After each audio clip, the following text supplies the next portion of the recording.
Do you know your medicine?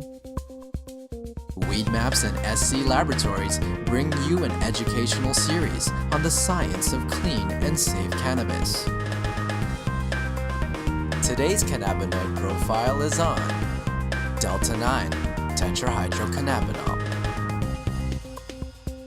Hi, I'm Dr. Bonnie Goldstein, and I've been educating patients about cannabis for a number of years. And today I'm going to talk a little bit about Delta-9 Tetrahydrocannabinol. It's the most prominent compound found in the cannabis plant. It was discovered in 1964 by researchers in Israel. Cannabis has been used for many, many years, thousands of years, but nobody knew exactly what was in it. In fact, that same group continues to do research on cannabis to this day. THC starts out in the plant as geranyl phosphate and aliptolic acid. Through an enzyme-catalyzed reaction, the geranyl phosphate and the aliptolic acid are catalyzed to cannabigerolic acid, or CBGA. The CBGA is the precursor to several of the cannabinoids. To make THC, we go through the pathway catalyzed by another enzyme called THC synthase. It allows the CBGA to become THCA, or tetrahydrocannabinol carboxylic acid. The THCA has very different effects than the THC. Now with heat or over time, the THCA can decarboxylate into THC.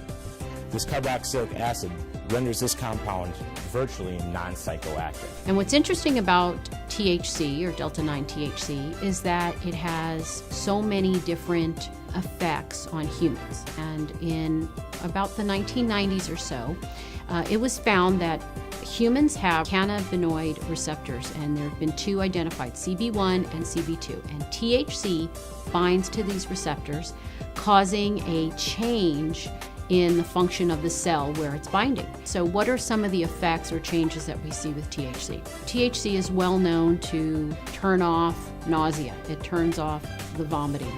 It also appears to trigger appetite. It also appears to have effects as anti-inflammatory. In fact, it's been found to be 20 times stronger than aspirin, and it's also been found to be 2 times stronger than hydrocortisone, a well-known steroid that people use. It's been found to be a strong antioxidant. There was a study out of Harvard that talked about these mice that had these large tumor loads, and by giving them THC, the tumor, and I believe they were lung cancer cells, were reduced in half. There's also was a study in humans where THC actually reduced or decreased the tumor cells for this specific type of brain cancer. THC has been found to be helpful for patients with PTSD, post-traumatic stress disorder. And there are a number of current studies going on right now looking specifically at using THC to treat PTSD. THC has also been found to help patients with Tourette's syndrome.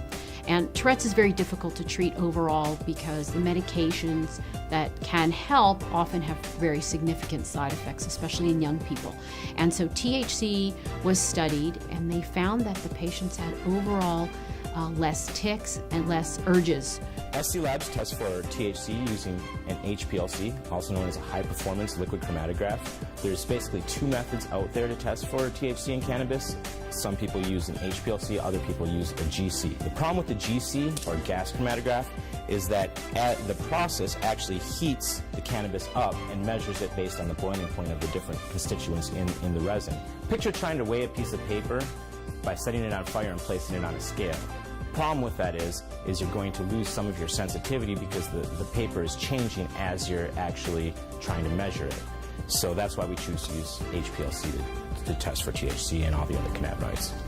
No one has ever overdosed on THC, and the reason being is that you do not have these receptors, the CB1 and CB2 receptors, located anywhere in the brainstem.